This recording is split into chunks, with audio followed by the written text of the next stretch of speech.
तो नमस्कार, प्रणाम, सत श्री अकाल, आदाब। आप सभी लोगों का इस नए एपिसोड में बहुत बहुत स्वागत है। उम्मीद करते हैं पूरी फैमिली अच्छी होगी, आप अपना और अपनी फैमिली का अच्छी तरह से ख्याल रख रहे होंगे।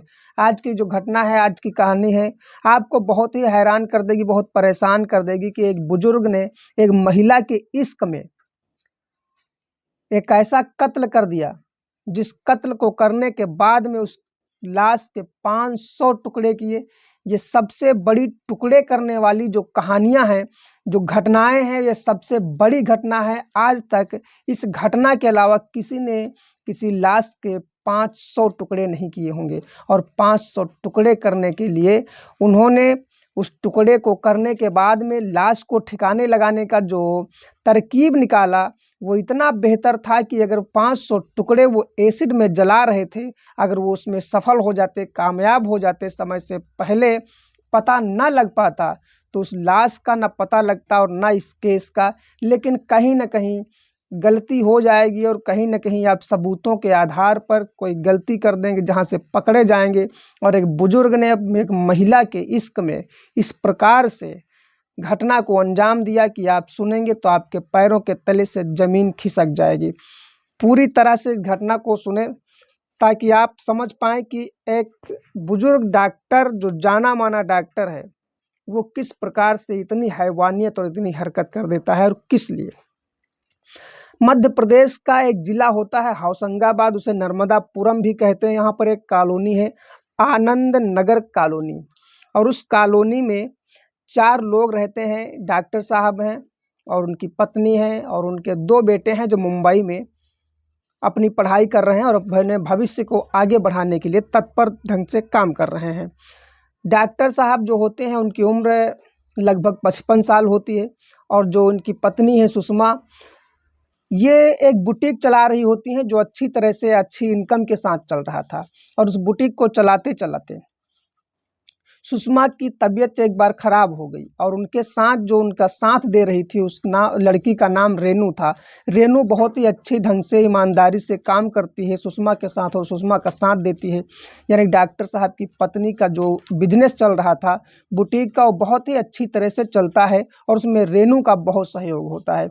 लेकिन एक बार ऐसा समय आया कि सुषमा की तबीयत अचानक खराब हुई और अचानक खराब होने के बाद में सुषमा को हॉस्पिटल में भर्ती कराया गया। और भर्ती कराने के बाद में एक डॉक्टर साहब ने इंजेक्शन लगाया और इंजेक्शन लगाने के 2 घंटे के बाद उनकी मौत हो गई। और उसके बाद में जो लगभग 6 महीने गुजर गए। 6 महीने से लगभग अब वो बुटीक बंद रहता है। और जो रेनू है, वो अब डॉक्टर साहब से मुलाकात करती है और मुलाकात करने के बाद कहती है कि अगर आपको ऐतराज़ ना हो तो मैं उस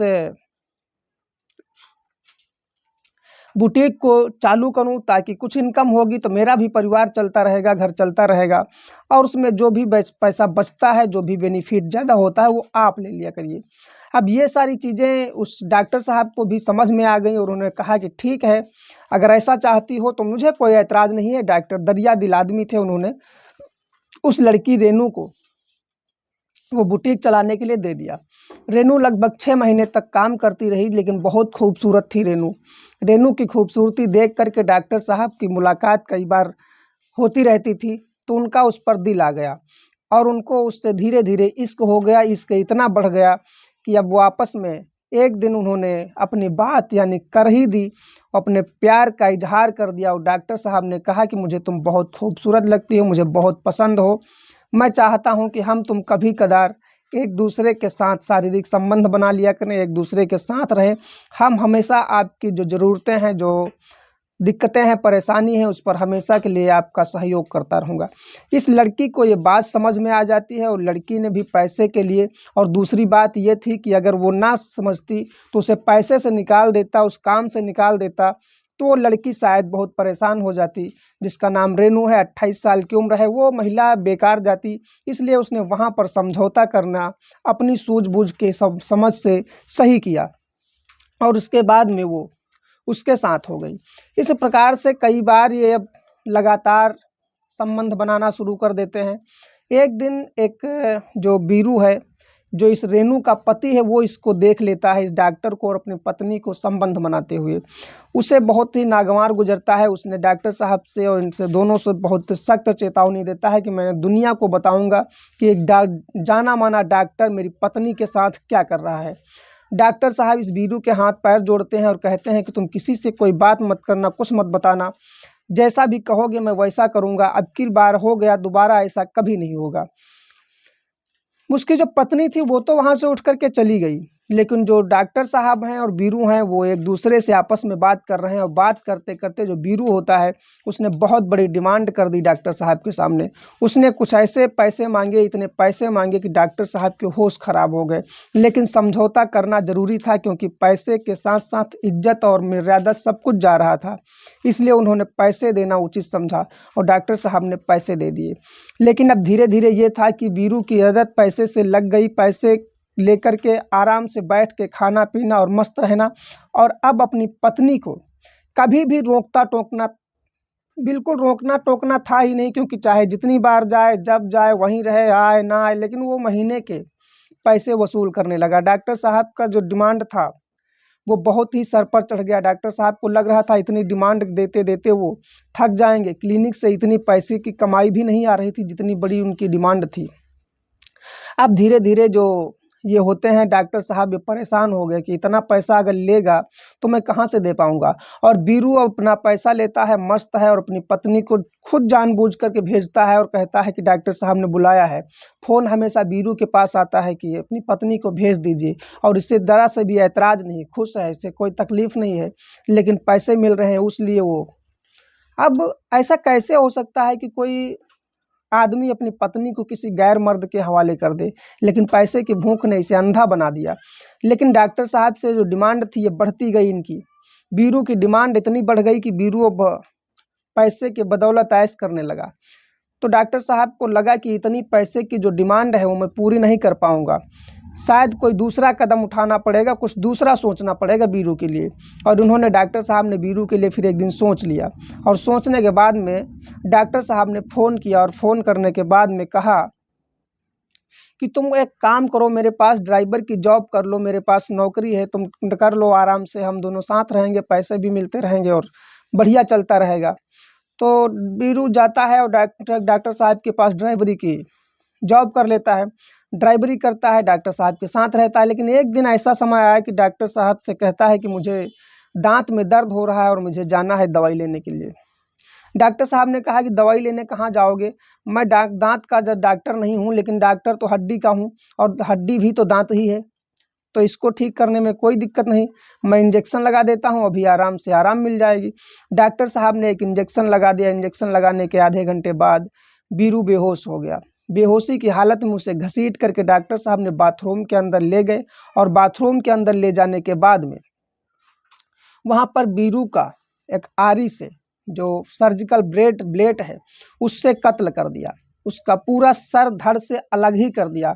अलग करने के बाद में डॉक्टर साहब ने उस धड़ के और उस सर के कम से कम 500 टुकड़े कर डाले। धीरे धीरे टुकड़े करते रहे, और उनके पास एक ड्रम में, जो कम से कम 10 लीटर का ड्रम था, उसमें एसिड रखा हुआ था, और उस एसिड में गलाने लगे। गलाते गलाते, क्योंकि छोटे छोटे टुकड़े करना और गलाना कम से कम 20 से 22 घंटे हो गए उस काम को करते करते। लेकिन इतनी देर में एसिड में अगर किसी भी बॉडी के अंग को किसी को जलाया जाएगा तो उसकी जो बदबू होती है वो बहुत दूर तक जाती है। घर के अंदर से अब बदबू बाहर जाने लगी। 20 घंटे से ऊपर दरवाज़ा नहीं खुला, किसी ने डॉक्टर साहब को नहीं देखा, और वो भी इसके घर से इतनी बदबू, मोहल्ला पूरा परेशान हो गया। तो इनका दरवाज़ा खुलवाया गया। दरवाज़ा खुलवाया गया लेकिन कोई खोला नहीं। जब दरवाजे पीटा गया तो कोई खोलता नहीं है, तो लोगों को शक हुआ, और वहाँ अंदर आरी चलने की, ब्लेड चलने की, खटर पटर की आवाज़ लोगों के कानों तक जा रही है, और दरवाज़ा खुल नहीं रहा है।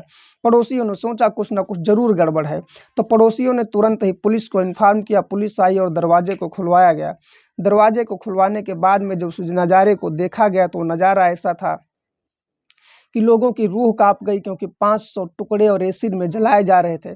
जैसे पहला सिपाही उस जगह तक मुआयना करने के लिए पहुंचता है बाथरूम तक, वो कस खा कर के पीछे गिर जाता है, वो खुद बेहोश हो जाता है। वहाँ का जो दृश्य था, कम से कम 24 घंटे से ऊपर वहाँ पर काफ़ी देख रेख और सफाई की गई। उसके बाद में ही वहाँ पर लोग मास्क लगा लगा करके उस जो भी लाश थे उसको रिकवर कराया गया। रिकवर कराने के बाद में उसको फॉरेंसिक एक्सपर्ट के अंडर में किया गया, पोस्टमार्टम कराया गया। कुछ बचा ही नहीं था पोस्टमार्टम के लिए, लेकिन जो फॉर्मेलिटीज़ थी वो करवाई गई।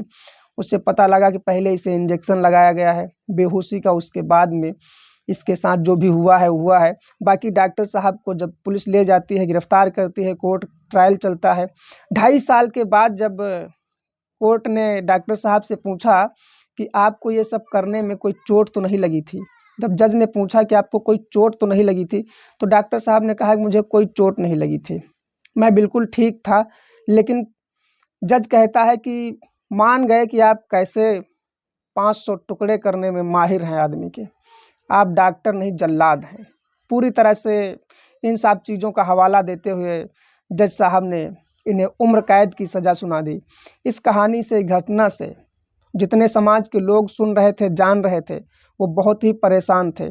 लगभग 2.5 साल के बाद 15 मार्च 2023 को इनको नर्मदापुरम की अदालत ने उम्र कैद की सज़ा सुना दी। अब ये था कि जितने लोग जान रहे थे, समझ रहे थे, वो सब के सब लोग हैरान थे कि वाह, डॉक्टर साहब ने एक महिला के इश्क में उसके पति के इतने टुकड़े कर डाले कि समाज इन सारी चीज़ों को सुनकर के हैरान है। दोस्तों, इस घटना और इस कहानी से आप क्या समझे वो अपनी कमेंट में राय ज़रूर लिखें। वीडियो अच्छा लगा हो तो लाइक कर दीजिएगा, चैनल को सब्सक्राइब कर लीजिएगा। मिलते हैं कल रात 9 बजे एक नए एपिसोड में एक सच्ची घटना के साथ। तब तक के लिए नमस्कार, धन्यवाद, जय।